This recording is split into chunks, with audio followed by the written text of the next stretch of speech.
Get cool stuff for what you were going to do anyway. Drink beer. With Buy Beer, Get Gear from Labatt, you can just snap a photo of your receipt and upload it to the website to rack up points for exclusive merch. Get points for every purchase, whether you're grabbing a pint on draft, a case for a party, or a tall boy at the stadium. Any size, any product, anywhere you buy Labatt.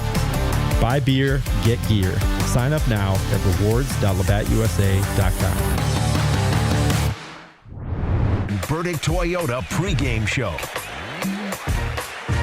Biggest game of the season for Syracuse men's basketball. Number 13, Tennessee in town for the ACC SEC Challenge. And we're getting you set up and ready for it right here on Cuse Sports Talk and ESPN Syracuse. Giovanni Heater with you for the next hour, taking you right up until tip-off inside the JMA Wireless Dome between Syracuse and 13th ranked Tennessee ACC SEC Challenge. And like I mentioned, it doesn't get any bigger than this for Syracuse basketball this season, particularly when you look at the non-conference portion of the schedule. Was this a must-win coming into the last 4-game stretch? No, it wasn't. But the fact of the matter is, Syracuse in Las Vegas at the Players Era Festival came out of Vegas with 0 wins in their back pocket.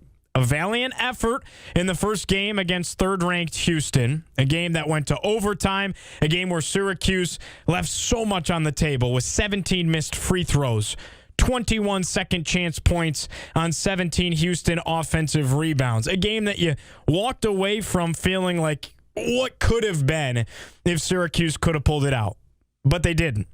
And then a loss to Kansas in day 2 out in Las Vegas as the days continued to get shorter from playing the night game to playing the later afternoon game against Kansas. Syracuse, though it was in it, just couldn't quite muster enough to get it done. Really missed the presence of Donnie Freeman in that ballgame. The Orange have not had him in each of the last 3 games, missing all 3 out in Las Vegas.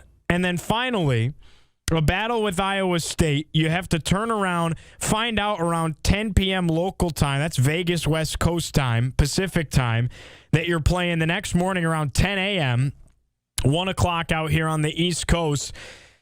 And you have to turn around and play a top 15 Iowa State team out in Las Vegas. And while Syracuse put up a good fight in the first half, hit 8 3-pointers in that first half, didn't have enough in the second half. Got absolutely blown out of the water in the second half against a top 15 Cyclones team. Syracuse did not make a 3-point field goal in that second half and really watched the rest of that tournament just slip through their grasp, walking away with 0 wins, 3 losses out in Las Vegas.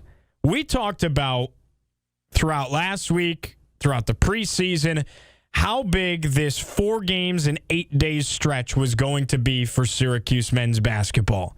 In what we call the must-win year for Red Autry and this Syracuse basketball program to get back to the NCAA tournament, we said that this week was going to be everything because this was your opportunity in the non-con to make a name for yourself. And here Syracuse is, 0-3 in the last 3 games, trying to pick up the pieces. But I do believe a win tonight over 13th ranked Tennessee would jolt Syracuse right back into the conversation that we thought that they were in, especially when you saw the way they played last Monday night against Houston. I think everybody walked away from that Houston game thinking, man, Syracuse has got a team here. Watch out for this Syracuse team.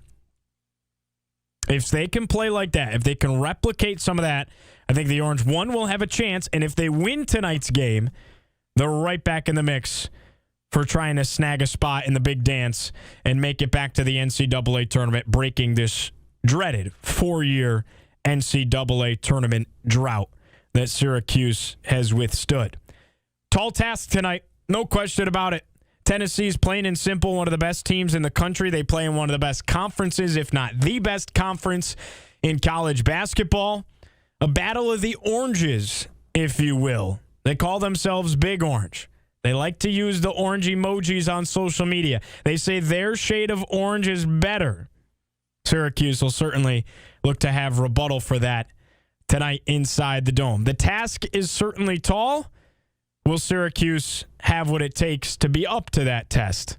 We're going to find out. And we're going to take you all the way up until tip-off right here on Cuse Sports Talk and ESPN Syracuse. The phone lines are open if you want to get in on the action. Always love to have pregame callers, get everybody's thoughts, feel the anticipation before the big game. Phone line is open, 315-437-7644, the number to call if you want to get in the mix, chime in, and talk a little bit of Syracuse hoops before what I'm claiming right now to be the biggest game to this point of the Adrian Autry era.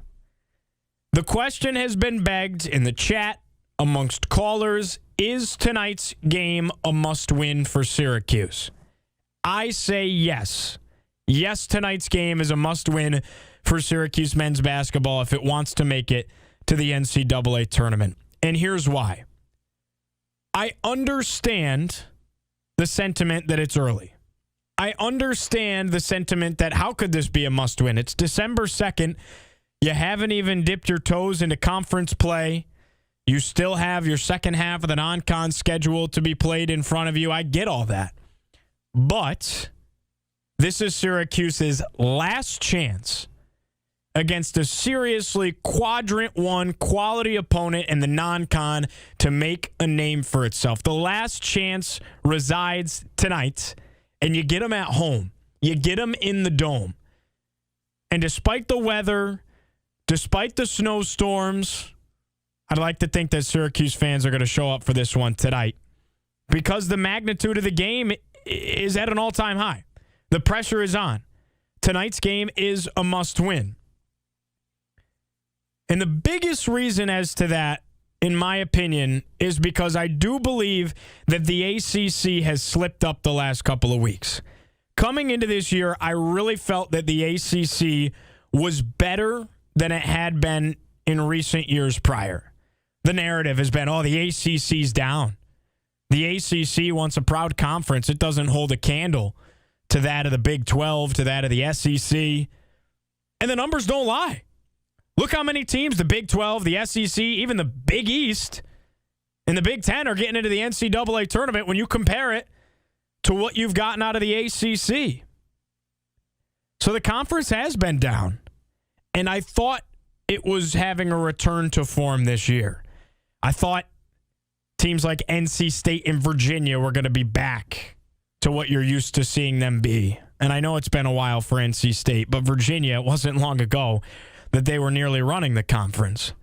I thought your Duke and your Louisville were going to dominate. I thought Carolina was going to be good. I thought Virginia Tech had a team.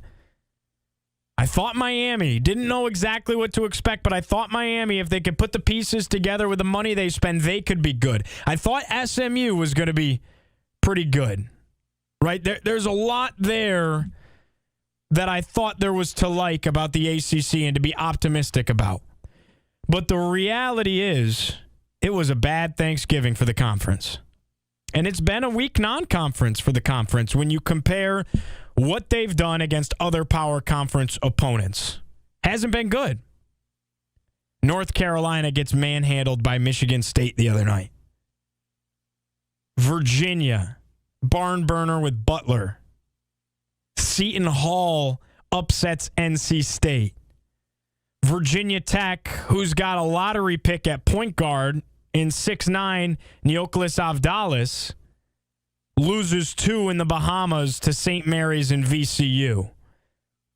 Like, the conference isn't in a good spot, not where I thought they would be to this point. Syracuse goes 0-3 out in Vegas. I mean, even throw Syracuse into that conversation.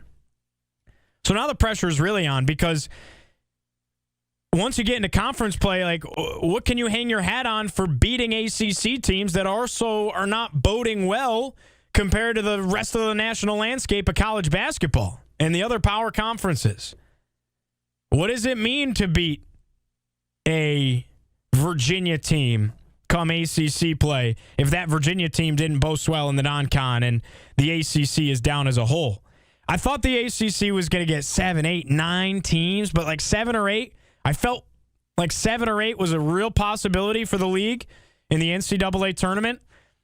after seeing what I saw this week in the Thanksgiving tournaments and everything like that, I truly think you're looking at a 5-bid, 6-bid league.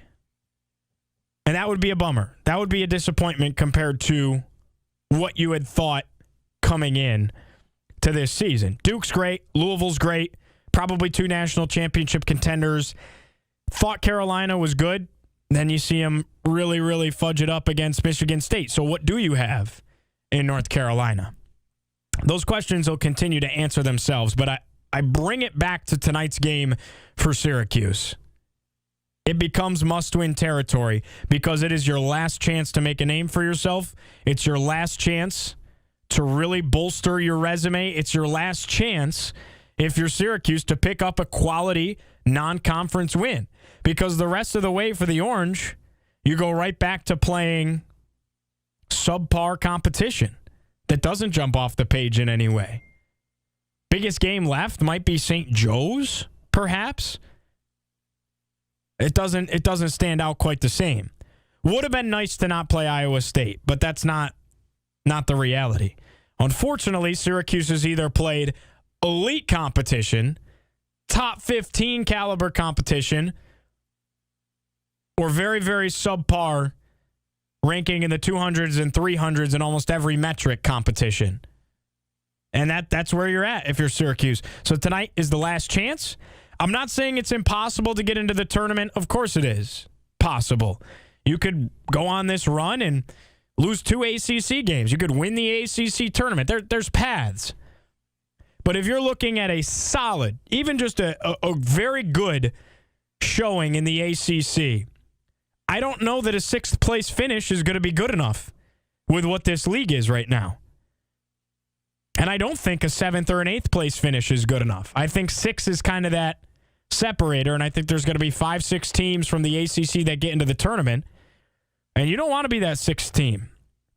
And you'd really have to hate to look back on a night like the Houston game or a night like tonight, depending on how it goes, with regret and thinking what could have been if you're Syracuse. So the opportunity is there to take care of business tonight, and you really got to hope the rest of the league steps it up too. Because it's not just Syracuse going to battle against the SEC. That's the whole point of this challenge. In 2023, when they started this thing, remember it used to be the ACC Big Ten Challenge. In 2023, when they joined with the SEC because of the new TV contracts, they were tied. 7 wins for ACC teams, 7 wins for SEC teams. And everyone's like, okay, all right, you'll take that if you're the ACC. Last year was abysmal. The ACC won 2 games in the challenge. They lost 14. 14 losses to SEC opponents, 2 wins for the ACC. It absolutely tanked the conference as a whole when it came to the metrics, when it came to the NCAA tournament picture, when it came to that narrative that the ACC is down. There was no recovering from a 2-14 showing in the ACC-SEC challenge last year. So Syracuse can do its part with a win tonight, and you got to hope the rest of the conference does, because it can certainly help the rest of the league once you do get into conference play and really start to turn on its head everything I just said about how down the league has been and how disappointing it has been early on this year for the ACC as a whole and how they performed in these Thanksgiving tournaments and everything like that. That can be turned on its head if the ACC bodes very well and impresses in the ACC-SEC Challenge. Syracuse a big part of that tonight.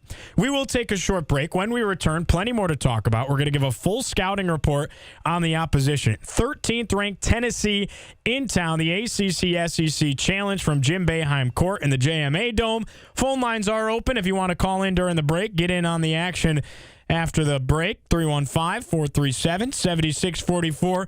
is the number to call. I'm Giovanni Heater. You're listening to Cuse Sports Talk and ESPN Syracuse. Burdick Toyota, Burdick Lexus, and Burdick BMW are proud supporters of Game Day radio coverage of Syracuse football. We are the pulse of the... What's up, chat? How we doing?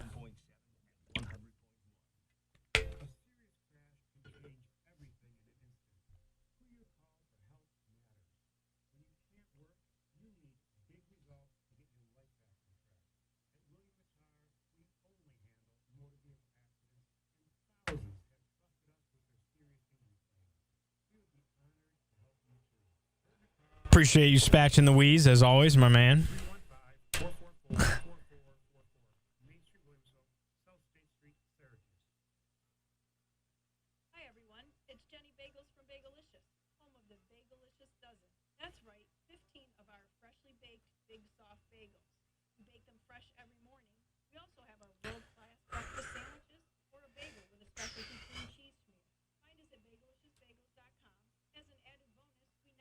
How's everyone feeling about the game tonight? We feeling optimistic, pessimistic? What are the vibes? Who's going up to the Dome? What's up, Jen?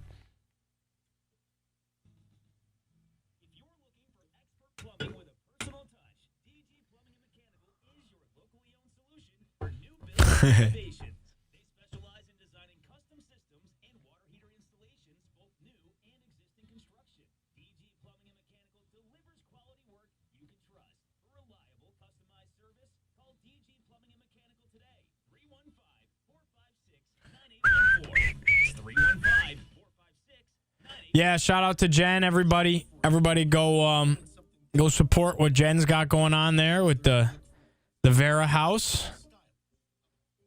Go help Jen out big time with the link. Yeah, I'm with you. I'm with you, Wheeze. Heart says SU. Head says Tennessee. We'll see, though. Yeah. Hand says beer.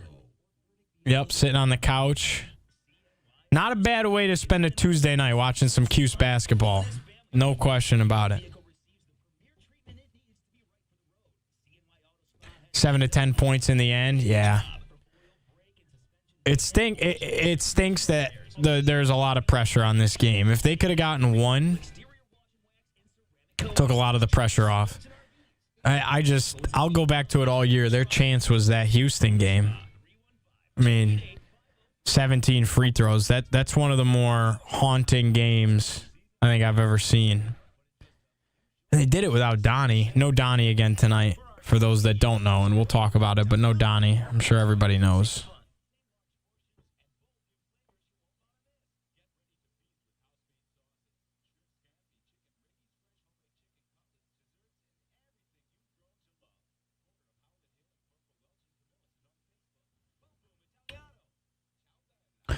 See who have you heard of Donnie's injury and how long it will be? No, I haven't heard the injury itself, and I actually don't know the answer to how long he's going to be out. I'm hoping it's a short-term thing. It's 4 games in 8 days. That's such a small time span. I really never thought he would be back for this Tennessee game just because it's such a quick turnaround. I don't know. They're not going to play again till what? Next Thursday, I think. I think they're off for quite a bit here coming up. So maybe you get him back for St. Joe's. At that point, though, do you just save him, play him the last couple non-con games, and wait till that New Year's Eve game against Clemson to really, maybe you play him the game or two before that Clemson game? Because if you don't need to rush him back for these last non-con games, there's really no point in rushing him. If you were going to rush him back, it would have been for tonight. Over or under 60% from the line tonight? Good. Man. I don't know. What we've seen so far would tell me under, to be honest.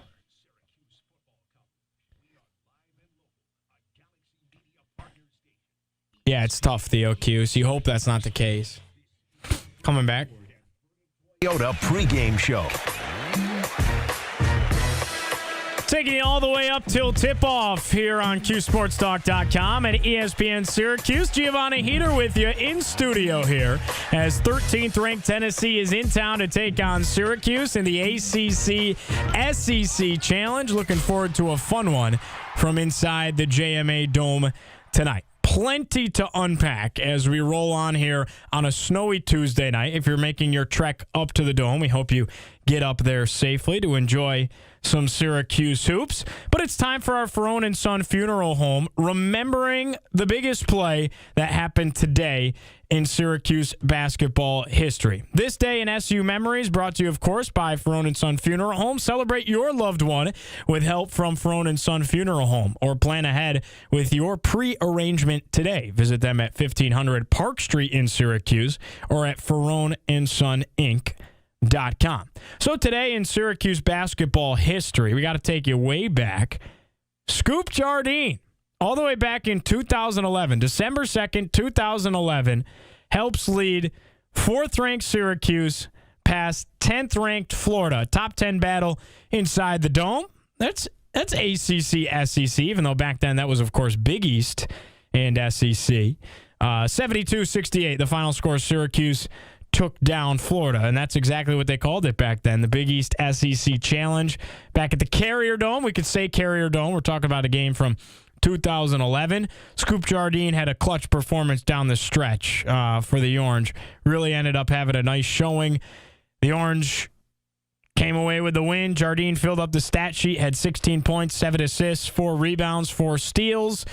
Jardine became the 56th player in program history to score 1,000 points that night. Brandon Trish led the Orange, though, had 20 points in the game, while Chris Joseph also scored double figures with 14. Syracuse took down Florida in a top 10 battle, the Big East SEC Challenge, December 2nd, 2011. Man, those were the days. That was like the prime of me growing up watching Cuse hoops. 2011, I was like 8. And I remember those teams, Scoop, Chris Joseph, Brandon Trish, James Sutherland on the tail end of that. Fab Mello was on that team. Those were the times. Those were the times. Peak when the Orange was a mainstay in the top 25. Those were the days. That was like the year after the NCAA 10, the last college basketball video game they made.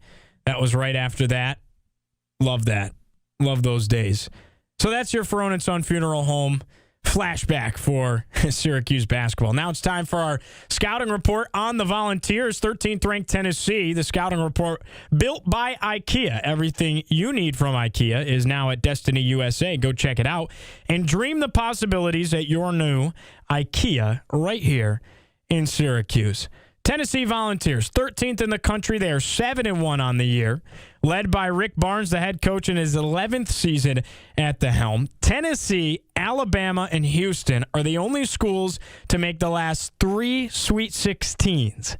Tennessee, Alabama, and Duke are the only 3 in the last 2 Elite Eights. They win, period. They make the postseason, period. They make runs in the dance. This is an elite program. This really has surfaced to be an elite program in modern college basketball. Tennessee is 7.5-point favorites as it currently sits on ESPN Bet. Opened as 5.5-point favorites, so it's swung in favor of the Vols. They're 12th in the Ken Pom rankings. For comparison's sake, Syracuse is 71st in the Ken Pom. Biggest 2 guys to look out for, the freshman Nate Ament as well as Jacoby Gillespie. You're looking at 2 preseason All-SEC participants on the second team in the SEC preseason polls. This is a team picked to finish 3rd in the Southeastern Conference behind the likes of the defending national champions Florida and the Kentucky Wildcats. Tennessee coming off the heels of an 81-76 loss. That's right, their one and only loss of the season against now number 21 Kansas. That was in Las Vegas. They played in the Players Era Festival just like Syracuse. They had a very good showing. Beat Rutgers in the first game. Ended up taking down then number 3 Houston in the second game. So a similar opponent to that of Syracuse out there in Vegas. In this loss, though, to Kansas, they were up 41-34 at the break, but outscored 47-35 in the second half by Kansas. 4 scorers in double figures for the Vols. Nate Ament led with 20 points, 9 rebounds in 36 minutes. He's the freshman. Shot 17-22 from the free throw line as a team. They knock him down. Syracuse does not, as we know. They shot 7-25, though, from beyond the arc, just 25%. Jacoby Gillespie, who's typically a very talented shooter for him, had an off night. He went 1 for 10 from beyond the arc. 27 points off the bench is what really impressed me. 2 scorers off the bench in double figures. 2 scorers off the bench put up 10 or more. That's depth. That's depth. And that's a Rich Barnes-led team that they're known for their defense and their rebounding, but their physical nature on defense. But when you got 2 scorers coming off the bench to fill it up with double figures, that really does stand out to me. In that win over number 3 Houston out in Vegas, one of the only games this year that they lost the rebound battle, and they still won it. There's a lot to be said about that. You lose the rebound battle, a team known for its rebounding, one of the best rebounding teams in the country. They lose the rebounding battle, find a way to win. They shot 29 free throws in the game. They went 23 of 29 at the line, so they made the most of them. Houston, for comparison's sake, went 8 of 11 at the stripe. Tennessee got the whistles. I think that says a lot more about Houston because that's the physical nature of the Cougars. That's what a Kelvin Sampson-led team does. Syracuse went to the line a ton against Houston, but just things to be on the lookout for. If Syracuse hit 23 free throws and didn't miss 17, if Syracuse only missed 6 free throws against Houston rather than missing 17, Syracuse would have won the game by double digits against Houston. So I'll probably say it until the season ends. What could have been? What could have been that night out in Las Vegas? Too much sin for the Cuse to get it done. There was very spread scoring for Tennessee against Houston. 3 scorers in double figures in this one. Nate Ament and Felix Okpara each had 9 points as well. So you almost ended up, you were a point shy each from having 5 scorers in double figures. Nate Ament, the sensational freshman. And then, of course, the elite big man in Felix Okpara. He's a great rim protector for him. Super talented player. He is really one of the only returners on this team. They returned just 23% of minutes from a year ago. Lost 3 starters from a year ago. So there's a lot of new faces here. Jacoby Gillespie is one of them. Averages 18.5 points per game. Transferred in from Maryland. And at the guard spot, he can really do it all. Offense, defense, great shooter. Elite shooter. And I know he went 1 of 10 in the loss to Kansas. That was an off night for him. He can shoot the lights out. Telling you a little bit more about Nate Ament, the freshman. Averages just south of 18 points a game himself, 17.9. They call him Baby Durant. There's something to be said about that. Kevin Durant, one of the most prolific basketball players to ever walk the earth, particularly for what he can do spreading the floor with his size, right? Nate Ament, 6'9", the number 4 freshman, according to ESPN, projected to be a lottery pick in the NBA draft. A lot of places have him as a top 5 pick. ESPN has him as the number 4 overall pick. I mean, shoot, Syracuse has been tested, man. Syracuse has been tested as far as playing talented teams, and they kind of dodged one, not having to play Kansas's stud freshman, who was picked to be the number 1 pick in the preseason mock drafts for the NBA this upcoming year. It is a loaded year for freshmen. That has been a big narrative across college basketball. It's one of the best freshman classes maybe in the history of the sport. And Nate Ament is a big part of that. ESPN recently just put out a list here breaking down and ranking basketball freshman of the year contenders in college hoops, right? They got the kid from BYU at number 1. They got Cameron Boozer at Duke, number 2. Caleb Wilson from Carolina, 3rd.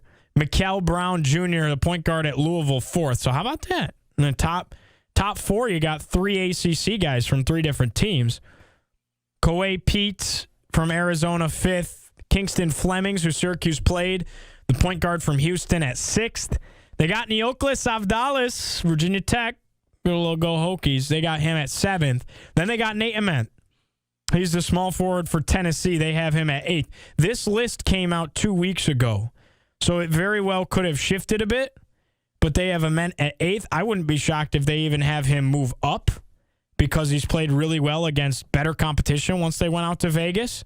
Would not be shocked if when this list is updated, they have him move up. And then they got the David Murkovic from Illinois at 9th, and then Darius Akuff Jr.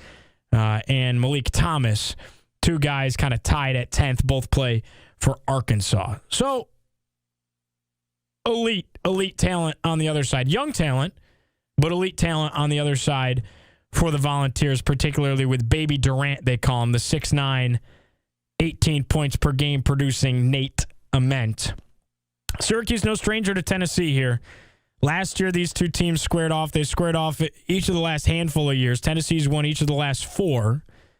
Last year, 96-70, the final score. A 26-point blowout in Knoxville in the ACC-SEC Challenge. Tennessee took care of business. That was Syracuse's first game without J.J. Starling, if you remember. So it was a tough position to be thrown into.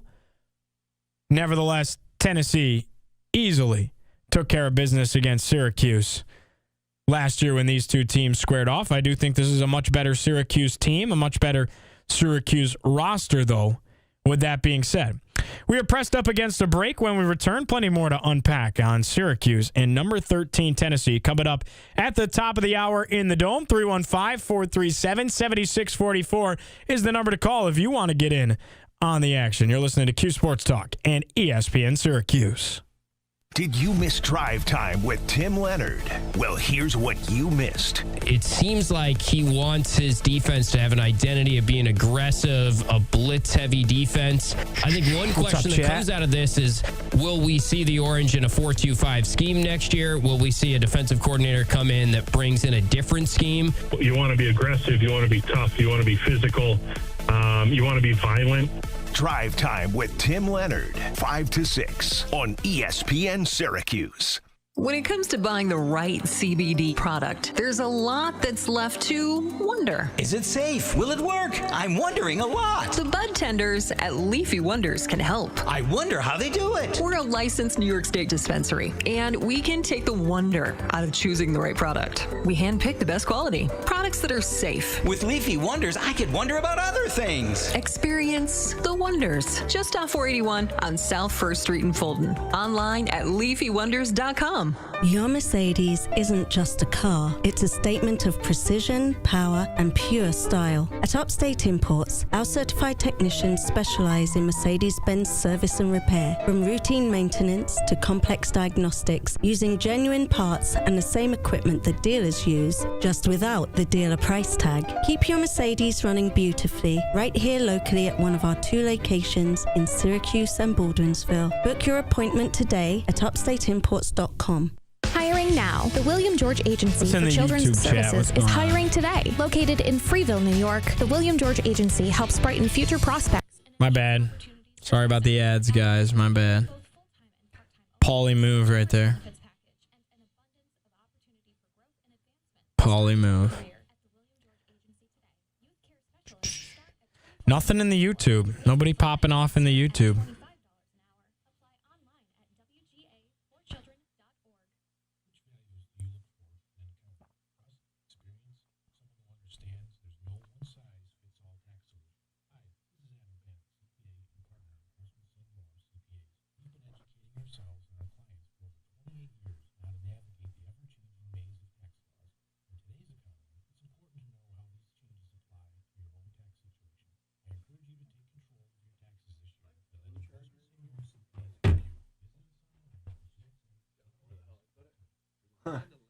I don't think so.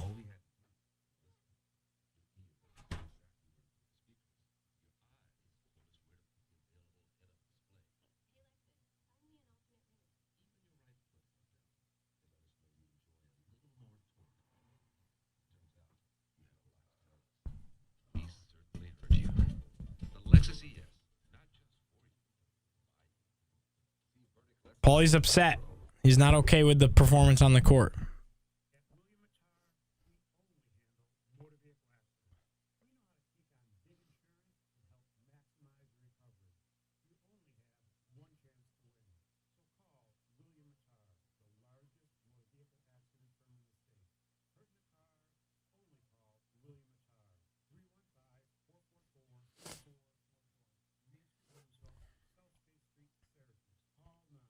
Jen, that's so unlike you.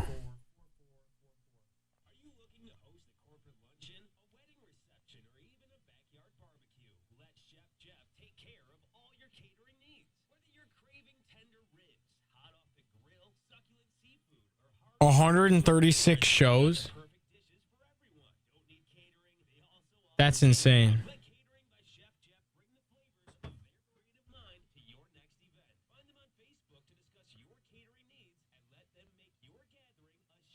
Oh, I'm sorry to hear you're having a bad week, Jen.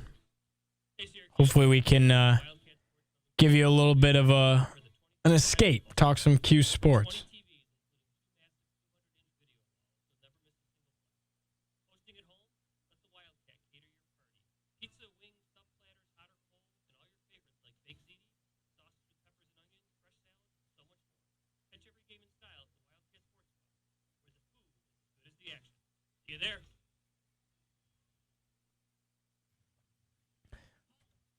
And you're listening to the Pulse of the Orange, ESPN Radio 97.7 and 100.1. This is the Burdick Ford and Burdick Toyota pregame show. How sweet is that? Having the legend himself, Jim Boeheim, toss it back in from break and give the liner. We love that. We love that. I'm sure Jim will be out there at the Dome tonight. Big one as Syracuse hosts number 13 Tennessee in the ACC-SEC Challenge. Absolutely huge basketball game inside the JMA Dome tonight on the legend himself's court, Jim Boeheim's court, of course. Syracuse in must-win mode here after dropping 3 straight out in Las Vegas if it wants to make it to the NCAA tournament. Again, we talked about it. Just feels like the landscape of the ACC as a whole did not have a very good Thanksgiving week, has not had the best non-conference to this point. NC State dropping a loss to Seton Hall. Carolina losing in the fashion it did to Michigan State. Virginia not being quite where we thought they would be. Next thing you look, and the ACC in must-win mode as a whole after going 2-14 in the ACC-SEC Challenge last year. You can flip that narrative on its head, though, if they can get things done the next couple of nights here as the ACC and the SEC do battle, and it really does matter. It really does matter when it comes to the metrics, when it comes to tournament time, when it comes to the bubble watch, all of that, which leagues get how many teams. You point to weeks like this and weeks like last week, the week of Thanksgiving with all the holiday tournaments and everything like that. This is arguably the most crucial 2-week stretch across the country for the landscape of college basketball that just kind of forms the narratives for the rest of the season before conference play. And it's crucial. And Syracuse is right in the thick of it. Must win, though, tonight to try and really bolster that resume, to come away with a signature non-conference win. It's the last chance to do so for the Orange. All right, I want to get a little bit further into breaking down some of Tennessee. And for that, I think it's a really good time for our Keys to the Game, brought to you by Drivers Village, dvtrucks.com, powered by Drivers Village. That is where you can find everything you need, the keys to your game over at dv.com. Drivers Village, keys to the game. The biggest key to the game tonight for me is going to be Syracuse limiting Tennessee's offensive rebounds. Tennessee's unbelievable on the offensive glass. 3rd in the nation in offensive rebounding rate. Syracuse is 253rd in the nation at allowing offensive rebounds. You look at some of their numbers and how they stack up compared to the rest of the country. Currently, right now, this Tennessee team in the rebounding department and what they've done so far this year, very, very impressive. They have a great defense. They shoot the ball fairly well, but it's really the rebounds. 18th in the country in rebounds per game, 15th in the nation in offensive rebounds per game, 6th in the country, 6th in rebounding margin. Dominant on the glass, particularly the offensive glass, and Syracuse has been very susceptible to that this year. I take you to the Houston game. The big storyline, of course, was the 17 missed free throws for Syracuse. Should have won it in regulation, but 17 missed free throws cost the Orange.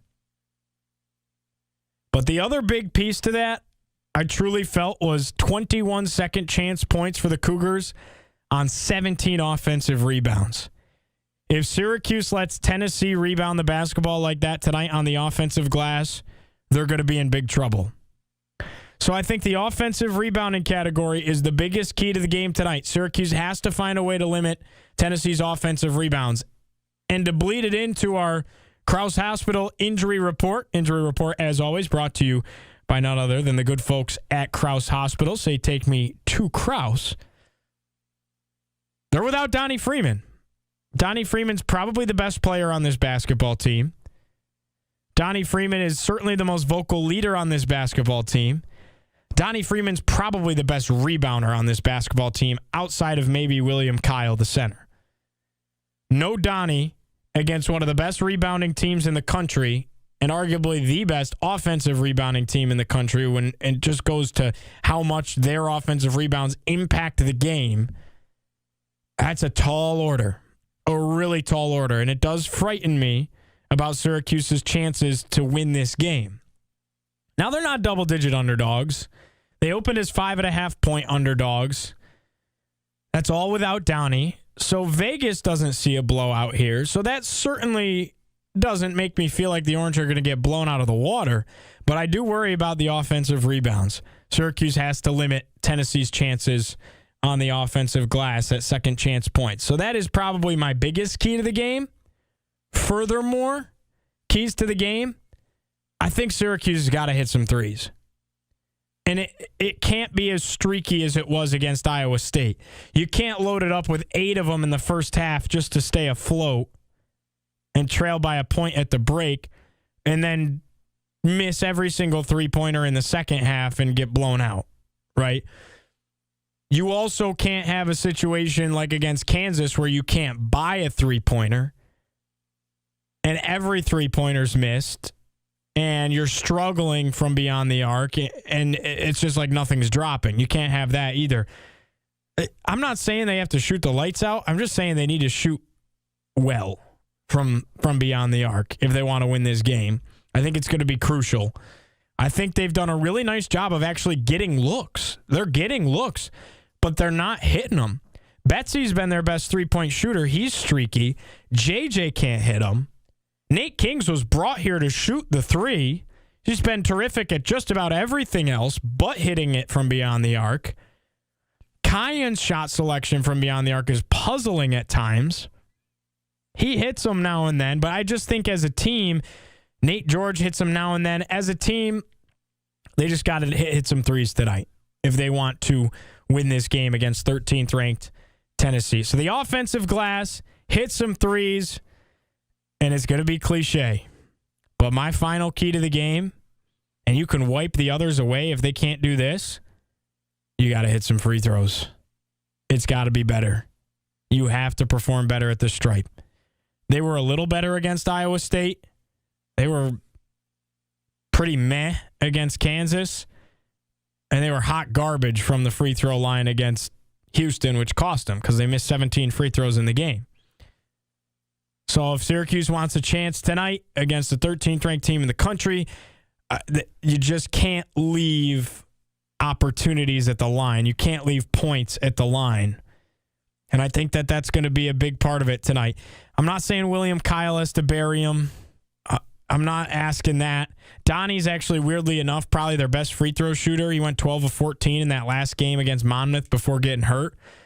But your guards got to hit some free throws. JJ, Kyan, Nate George, Kings, Betsy, whoever.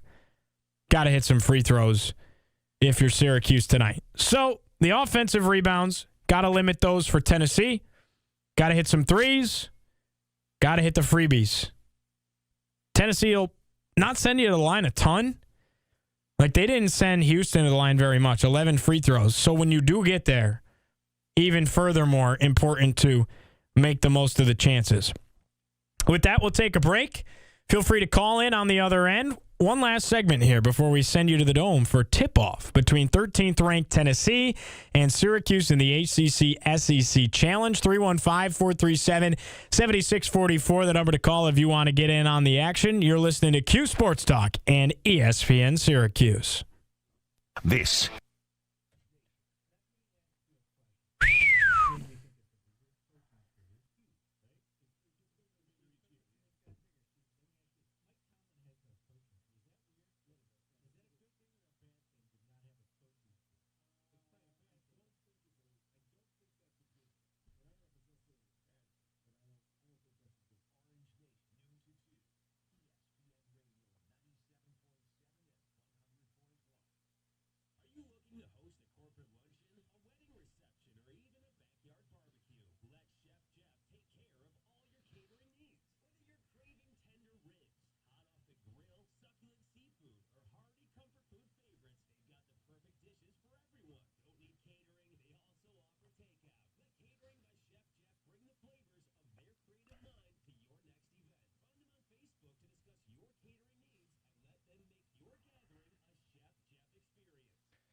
Ooh. All right, chat. Drop your final score predictions here. Let's see what everyone's thinking. Final score predictions for Syracuse and Tennessee.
We got 44-0 Cuse, Wheeze. I'm down. Take it.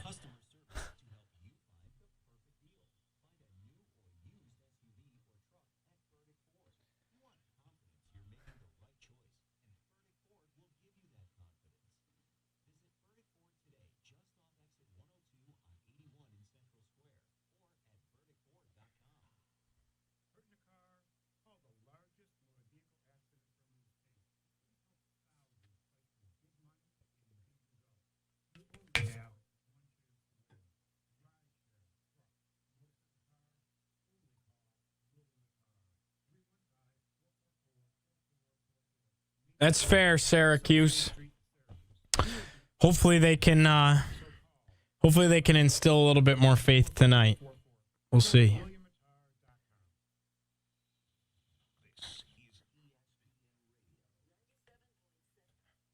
And 100.1 FM Oswego. This is the Burdick Ford and Burdick Toyota pregame show. We are 10 minutes away from tip-off inside the JMA Wireless Dome, the ACC-SEC Challenge between Syracuse and 13th-ranked Tennessee on Jim Boeheim's court. Giovanni Heater with you for one final segment before we send you to the Dome. In studio here in downtown Syracuse, the Volunteers and the Orange, the battle of the Orange. Who are the true Orange? Syracuse has a chance to reclaim that title in the Dome tonight. And with that, it's time for our Upstate Imports starting lineups for both the Volunteers and the Orange. Tennessee, we'll start with 13th-ranked Tennessee. Jacoby Gillespie gets the start tonight, wears number 0 in the front court. Bishop Boswell wears the number 3. Interesting story. Bishop Boswell, high school teammates with Syracuse's Sadiq White, interestingly enough. And they accomplished quite a bit together in their time as high school teammates. So certainly fascinating there. Those two played high school ball together. Sadiq White Jr., Bishop Boswell played for 2 years at Myers Park High School in Charlotte, North Carolina. They won the 4A state title in 2022-2023. So an interesting storyline there as those two will be on the court. Boswell in the starting lineup and Sadiq White in the starting lineup with the absence of Donnie Freeman as well. The freshman sensation projected to be a top 5 pick, Nate Ament, will play at the 3. He wears number 10 out there for the Vols. Cade Phillips will play the 4, wears number 12. And then Felix Akpara, one of the best rim protectors in college basketball, the big man in the middle, playing the 5. He wears number 34. On the other side for Syracuse, J.J. Starling gets the start for the Orange at the 2. Nathan George will play the point. Nate Kings will play the 3 for Syracuse, while Sadiq White Jr. makes his 4th consecutive start at the 4 in the absence of Donnie Freeman. William Kyle III, the big man in the middle, will play the 5 for Syracuse. One more time through Syracuse's 5, it goes George, Starling, Kings, White, and Kyle for Syracuse. That is your Upstate Imports starting lineups. It's time for Bringing the Meat, brought to you by Hoffman Sausage Company, who's going to perform well tonight for Syracuse. Hoffman Sausage Company has called Syracuse home since 1879. They have more than just hot dogs, though. They got the German Franks and the Snappies, of course, but they also have amazing sausages to take you through the cold months of the winter, including their jalapeno cheddar, their Italian, their beer bratwurst, and more. So who's going to step up tonight for Syracuse? I'm looking right at J.J. Starling, staring him in the face if you're talking about who needs to step up tonight and give this team a win over a 13th-ranked opponent in the Dome. J.J.'s got to be that guy. There are 2 players that return on this team for Syracuse. One of them is out tonight in Donnie Freeman. J.J. Starling's that veteran guy on this team, grew up in Syracuse. Baldwinsville guy, knows the magnitude of what bringing this team back to the NCAA tournament can be. And this is probably their last chance to really make a name for themselves tonight, particularly in the non-conference portion of the schedule. If Syracuse wants to go to the big dance, tonight is a must-win. And JJ being a guy that grew up around here when Syracuse was in its heyday, going to the tournament year after year without sweating Selection Sunday, if he's going to be a guy to break the 4-year drought, we got to see some vintage JJ Starling tonight. It's been a rocky start to the year for him, and I know he was hurt. I know he got hurt in the opener, but he was expected to be one of the better backcourt players in the ACC this year, to be quite blunt and honest about it, and he just hasn't been to this point. But I truly believe in my gut that it's in him. I think he's a great basketball player. I think he's got an unbelievable quick first step. He can get to the rim. He can shoot and create when he has to. I mean, he was averaging 20 points a game last year for Syracuse. Like, he can score. He just hasn't yet this year, and I think it's in him. And I think JJ's going to have a big game tonight. I think this could be a JJ, I don't want to say coming out party because he's already been great in spurts throughout his career, but this could be a night where we point to him and be like, yep, that was the night things started to click for JJ Starling. That was the night that he kind of turned it on against Tennessee in the Dome, the big win for the Cuse. So I'm looking at JJ, bringing the meat, brought to you by Hoffman Sausage Company. Final predictions time for Syracuse and Tennessee. I'm using the Mike McAllister, our good friend Mike McAllister, who I do all the football pregame shows with. I'm going to use the Mike McAllister method here. And the Mike McAllister method is a little bit of reverse psychology, a little bit of a reverse jinx here. I'm going to say Syracuse is not going to make their free throws tonight. Syracuse is not going to perform well on the defensive glass. Syracuse is not going to make their 3 balls tonight. And Syracuse is going to lose this basketball game 78-70, the final score. Wink, wink. Mike McAllister method. Syracuse is going to fall to the Vols in a must-win game in the Dome. Syracuse isn't going to the NCAA tournament because their non-conference resume wasn't good enough. Wink, wink. Mike McAllister method. That's what we're pulling out tonight. Syracuse and 13th-ranked Tennessee going at it in the JMA Dome. Folks, if you're going up to the Dome, I'm sure you're already in there in your seats. You're not listening to us anymore. But if somehow you are, have a great and safe trip back. Have a good time at the game. If you're enjoying it from your couch, enjoy it. Enjoy it, because it's not every week. It's not every game, especially in the landscape of the ACC as of late. It's not this often you get to play a big-time opponent like this and have it at the Dome and all of that. So enjoy it. It's fun. ACC, SEC challenge. Let's hope the Orange go out there and put on a good showing. Let's hope the Orange come away with a win tonight against Tennessee in the JMA. So enjoy the game. For our guys behind the scenes making the magic happen, appreciate my man Paul McCoy. Show doesn't happen without him. Tim Leonard's going to have you covered post-game, so be sure to come right back here to CuseSportsTalk.com and ESPN Syracuse. Tim will have you as soon as the game ends between Syracuse and 13th-ranked Tennessee. Tim Leonard has you covered tonight. For Paul, I'm Gio. Turn that radio dial over to TK99. Listen to Matt Park and the coach saddling with the call on TK99. You're listening to Cuse Sports Talk and ESPN Syracuse. Did you miss Drive Time with Tim Leonard?